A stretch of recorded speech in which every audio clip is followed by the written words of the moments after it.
Our video today is we will catch gold here in the river. We will use a sluice box DIY. This is what we will use to hunt gold here in the river. Ang video natin ngayon ay manghuhuli tayo ng mga ginto dito sa ilog. Gagamit tayo ng sluice box na DIY, ito ang gagamitin natin para maghunting ng mga ginto dito sa ilog.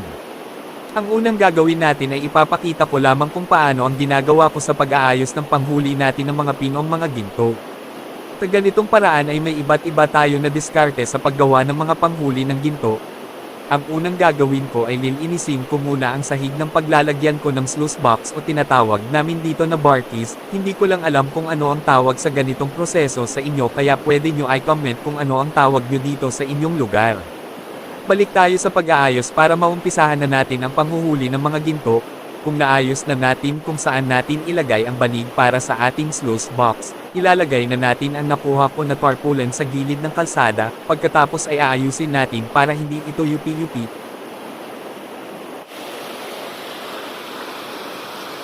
Kung naayos na natin ay papadaanan na natin ng tubig, ganun lang ka-simple pack gun-earn.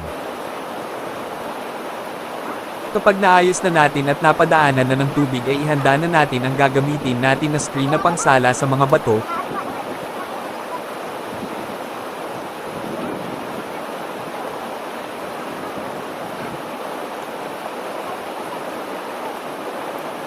Putik. Tumula pa ng nganga-o-moma ang kasama kong si Robin Hood. Kung makikita nyo ay inaalis ko ang mga bato para maiwan nga mga buhangin. Ganyan lang linisin natin at tanggalin ang mga bato-bato, para makarami tayo ng ginto, ay dapat mas marami din na buhangin ang mabubungkal natin, para ilagay sa ating ginawang pangsala sa mga ginto, bubungkalin natin ang mga buhangin hanggang sa makarami tayo. Habang nagbubungkal tayo ng buhangin ay dapat talasan ang ating paningin baka sakali makakita tayo ng bato na may ginto. Ang ginagawa ko ay kung may nakita ako na gold ore ay ihihiwalay ko at ilalagay ko sa sako. Dapat piliin natin ang gold ore na alam natin na may laman na ginto para hindi masayang ang pagod natin sa pagkuha ng mga bato na may ginto. Hindi lahat ng gold ore ay may ginto. Dapat mapanuri tayo sa pagpili ng mga bato na may ginto para sigurado. Ganyan lang nilinisan lang natin ang mga bato. Habang ako ay naglilinis ay dumating naman ang isa kong kasama na may dalang pagkain.